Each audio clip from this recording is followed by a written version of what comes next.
Hello, my sewing friends. This is Friday Sews. Woohoo! I'm Jen, and this is the sewing room where all the magic happens and happened this week. And Friday Sews is when we all get together, and it's like a modern day sewing circle. We talk about sewing and life. So click on the hashtag in the description box, and don't forget to subscribe to this channel. And let's just move into the sewing, and I'll tell you what I got done. First of all, I worked on this baby. And this is Simplicity 4920. I got it almost done, but I'm in a bit of a quandary. Yeah, not sure. This pattern, I had to make some adjustments to it in terms of the shoulder length, or the shoulder, is that width or length? I don't know. This is how far it comes from your neckline to your arm. I had to fix that. I lowered the neckline a little bit, about an inch, and then I had lowered the apex of the princess seam, which is like if you have a dart and you lower it, got to do the same thing with the princess seam. But I have way too much fabric right here, and I know probably some of you are going to say, well, you have to go from your upper bust measurement. Yes, I usually do that, but this was a size 16 and it's vintage, and so you get what you get. I did enlarge the waistline all over, and it fits so nicely.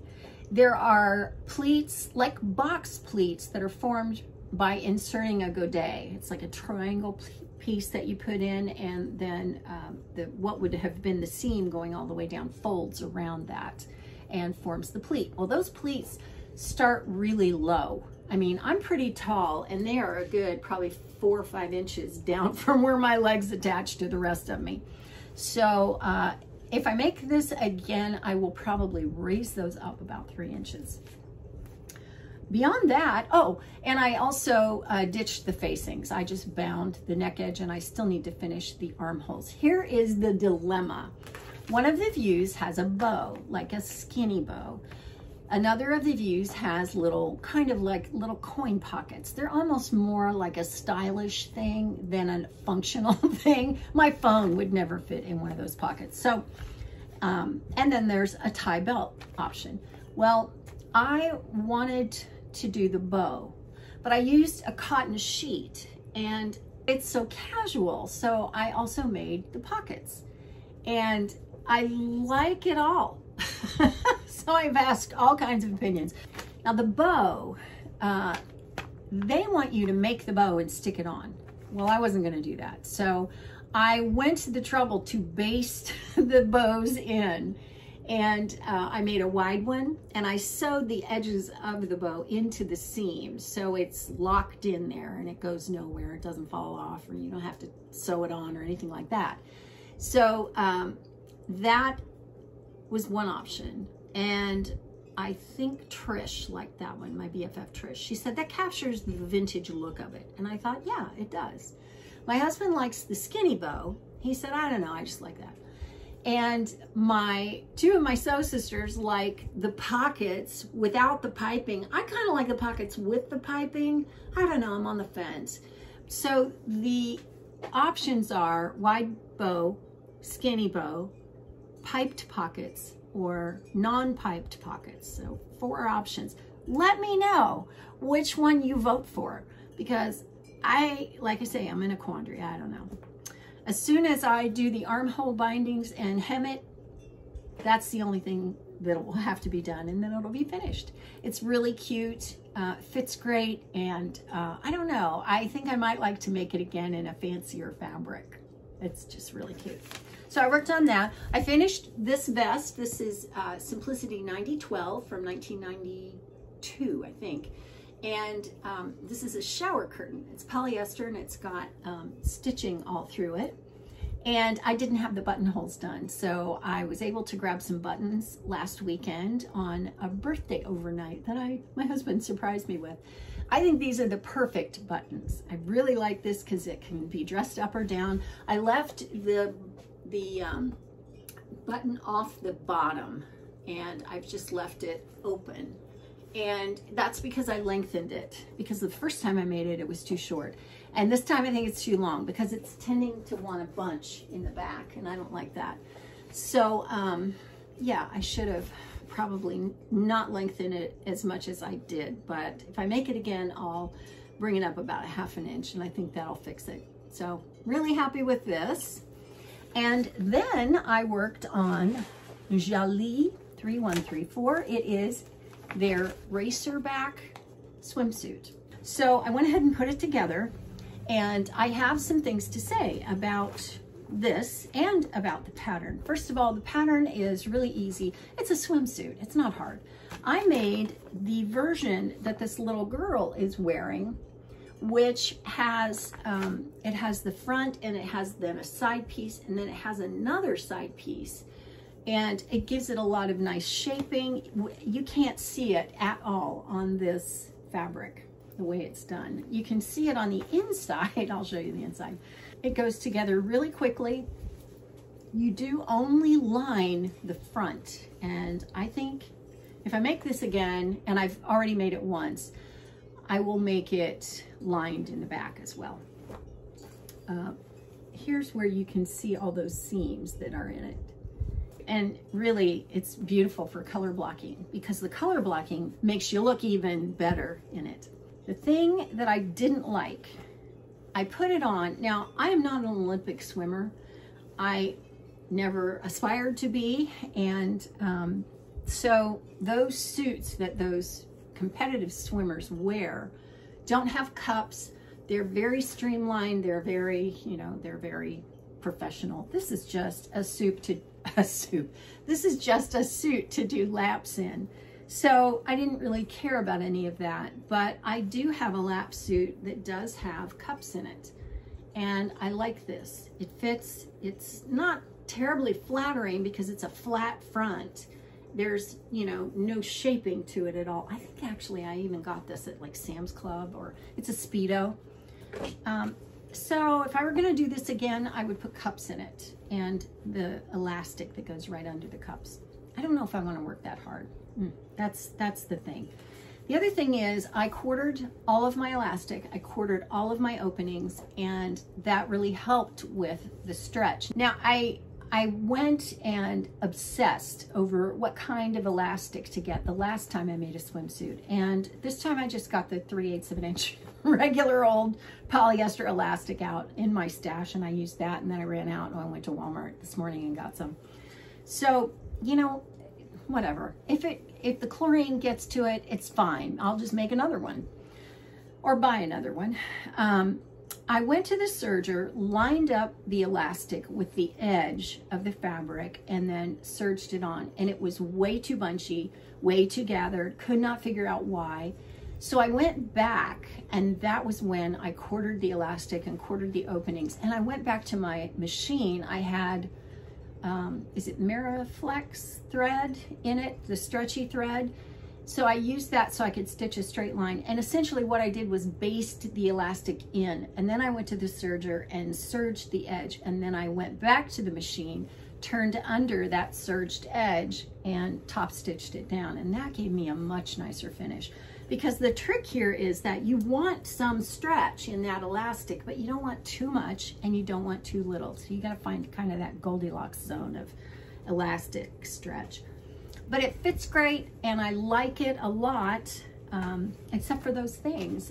And that technique really helped me, and it really made it go a lot faster, even though I was kind of double doing it. You know, I did the basting, and then I went back and did the serging. None of these seams are that long, and it doesn't take very long to do. So yeah, it's a good pattern. I got the PDF, sent it off to be printed, and it's got sizes from kids to, I don't know how high the sizes go, but I will tell you it's very size inclusive. And then I got some Happy Mail. Let me show you. Do you see what's behind me? Okay, I have a wonderful friend, Adam from Adam Sews. He does Friday Sews also, and so you can check him out. He's an amazing quilter. He's mad about tulip pink. And so he kept saying, I sent you a package, Jen. I sent you a package. Why don't you have this package? It says it's in your town. Where is it? And I said, I don't know. Why did you send me a package? You know, it was, I don't know. So I got it in the package, and I got it out, and I thought, what is this? It came yesterday, and I thought, I knew I'd ordered rayon batik from Trentex Fabrics in Hawaii, but that was white, like tone on tone white. And I thought, did I order this? I ordered it, the white, for a Nomi pattern that I want to make. And so this, I thought, well, I know I looked at a lot of fabrics, and so I must have ordered that. There's 3 yards there. That's not enough for that dress. So what else was I thinking? I wanted to make with ombre batik. So actually, I'm standing here filming, and I went to look at the place that it came from, which is called So Batik. And I thought, was that an Etsy shop that I found, or was that an online shop, like a website that I went to? So I picked up the packing slip and I read Adam Birch. Oh my gosh, I didn't order it at all. Adam did. And he told me that this is so cool because they do like a copper print of the batik, and then they send it off and have it printed. It's rayon. It's so gorgeous. Oh, look at this. It's just, oh, that ombre, the light at the top, and it just gradually gets, oh, what am I gonna make? That's gonna stay in my stash for the next 10 years. I'm never gonna be able to find a pattern that is good enough for that.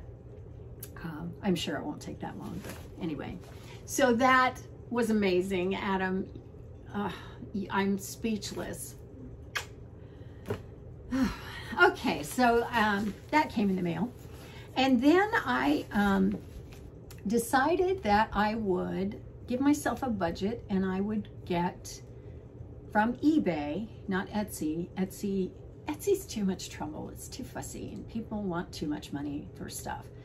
I think it's good if you're a handcrafter, but yeah, anyway, by the way, I do have an Etsy shop. I do, yeah, and I still feel like that. eBay has been working a lot better for me. And so I thought I'll set a budget, and I want to buy Laura Ashley vintage patterns once a month with that budget. So I bought some, and I didn't even use up my whole budget. I have a little bit to carry over into July, yay! Okay, so I got 3. 2 are from the 2000s. This one's from 2007. It's just sundresses. They have halter options. There's a sheared bust line option with straps. You can do a lot of things, but it's cute, very cute. The other is, this was McCall's, what did I say, 5380. This one is McCall's 6071, and it's from 2010. Again, sundresses. Just, I think this style is what she was doing around that time period. And then this one is from 1982, and it is 3 skirts. It's an A-line, a gathered, and a pleated, and the gathered has tucks going down to the hemline. Oh, so Laura Ashley. It's just that, it's that Laura Ashley look. That's what makes it Laura Ashley. It's 1, 2, 3, 4 tucks to the hem going across, you know, and around. So cool. So those were my sewing things I got done and wonderful things that came in the mail. So I will keep you updated on the continuing Laura Ashley purchases. Okay, well, that's all the sewing. And as for life, I've been in the pool 3 times this week. Yes, huge accomplishment. And I find that you got to get back into it. You got to build it up. Build up the time, build up the laps, build up the strength. You know, it's a really good thing to do to keep moving, especially if you live in a hot climate and you like to be in the water, and I do both. So that's it for Friday Sews. I'm going to move into the little bit of Jesus. So if you are a person who checks out about now, thank you so much for coming, and I will see you next time, and thanks for watching.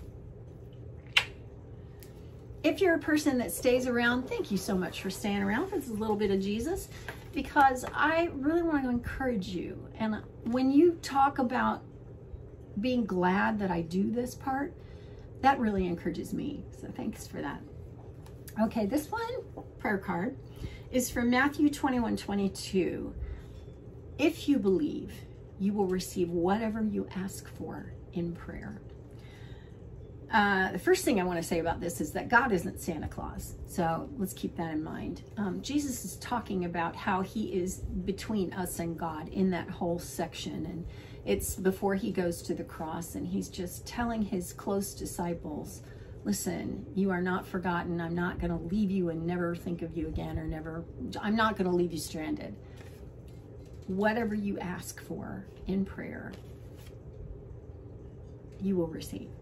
Okay, well, this has meant a lot to me lately. There's a worship song that I've been listening to called I Speak Jesus. It's by Charity Gale, and I have been doing that over my family, over my children, over my husband, my friends, my mom and dad, my brother that does not know Christ.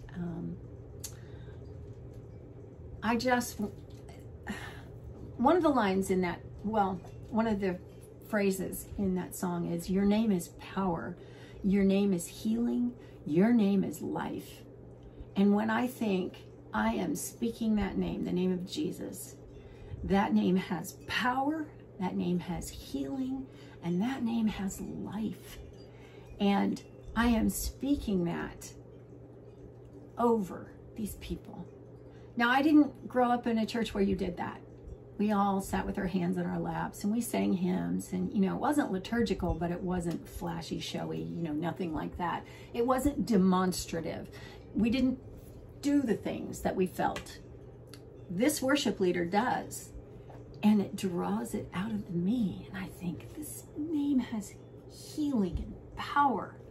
And I'm starting to realize that when I pray that name, the name of Jesus, over these people, that name has so much power, and I feel so confident that he will answer that prayer. It is an amazing thing. I keep getting blown away. I cry a lot. I walk around with my hands in the air. It's kind of like, what are you doing? I'm speaking the name that is above every other name. So anyway, that name has power, and if you ask, you will receive. Be encouraged today. Oh God, that doesn't just encourage me, it has changed me. So, okay, that's all for Friday Sews. Thank you so much for watching. Have a great weekend, and I will see you soon.